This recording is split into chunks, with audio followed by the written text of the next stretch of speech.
আপনারা জানেন যে আমার চেয়ারম্যানের পদ যাওয়ার পর আমি ফেসবুকে আলহামদুলিল্লাহ পোস্ট করেছিলাম। সেই পোস্ট করা অনেকের সাহস হয় নাই, কারণ সেই সাহস আমাদের আছে। কারণ আমরা কাজ করি মানুষের জন্য, নিজেকে বড় করার জন্য আমরা কাজ করি না, কোনো কিছু পাওয়ার জন্য আমরা কাজ করি না। আপনারা জানেন যে সাহেবুল্লাহ কুদ্দুর রহমতুল্লাহ আলাই তিনি জেল কেটেছেন কিনা? জেলের বই দেখে আমাদেরকে আটকানো যাবে? আপনি 100 বার বলেন, কিন্তু আমরা সেই শহর আছে, আমাদের মুর্শিদ তিনি জেল কেটেছেন।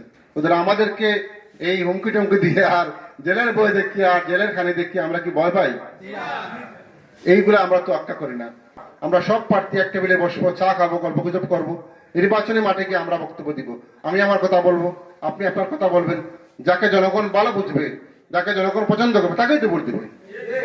সমালোচনা করে পিছনে কথা বলে কি জনগণের থেকে ফিরানো যায়? জনগণের ভালোবাসা থেকে কাউকে ফিরানো যাবে? যাবে না। সুতরাং এইগুলা বাদ দেন। সবার পিছনে গন্ধ আছে, কিন্তু আমরা অনেক কিছু জানি, কিন্তু আমরা বলি না। অন্যের দোষ খুঁজে আমাদের দায়িত্ব নয়। আল্লাহ হাবিব বলেছে অন্য দোষকে ডেকে রাখা আমাদের দায়িত্ব। আমরা সেই কাজটুকু করতে চাই যে অন্যকে অপরাধ দোষ করলে তার দোষটা আমরা ডেকে রাখতে চাই। কিন্তু আপনাদের আদর্শ হচ্ছে কি ফেক আইডি করে মানুষের বিরুদ্ধে কথা বলা, তাও মিথ্যা কথা বলা, কি আজব পারবো না। সুতরাং এইগুলা বন্ধ করেন, বন্ধ করে মানুষের কাছে যান। মানুষ পছন্দ করলে আপনাকে ভোট দিবে, আমরাও আপনাকে স্লোগান দেবো, কোনো অসুবিধা নেই, আমরাও আপনাকে মেনে নেব।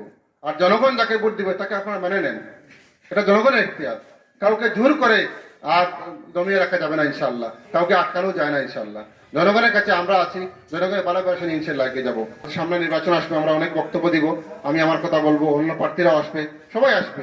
সকলেই শ্রদ্ধাভাজন যারা প্রার্থী হবে, সকলেই তো আমাদের সুসম্পর্ক আছে ইনশাল্লাহ। কারণ এতে আমাদের কোনো গ্যাপ নেই। আমরা চাই সকলে মিলেমিশে আমরা এই কুমিল্লাকে সুন্দর করবো। যে সৌহার্দ্যপূর্ণ সম্পর্ক আমাদের আছে, আমাদের মধ্যে যে আন্তরিকতা আছে, সেটা বহাল থাকুক। নির্বাচন কেন্দ্রে যাতে কোনো বিশৃঙ্খলা পরিবেশ সৃষ্টি না হয়, কোনো অঘটন না ঘটে, আমাদের মধ্যে কোনো বিভেদ সৃষ্টি না হয়, সেদিকে আমাদের সকলের খেয়াল রাখা দরকার। সবাই সব দলেই কিছু না কিছু উগ্র কর্মী আছে, এটাকে কন্ট্রোল করা আমাদের সকলের দায়িত্ব। নেতা যদি কন্ট্রোল করতে পারেন না কর্মীদেরকে, তাহলে আপনি কিসের নেতা? নেতা এমন হতে হবে কর্মী আপনার কথা শুনবে, আর যদি নেতাও সেরকম হয় তাহলে কর্মী সেরকম হবে।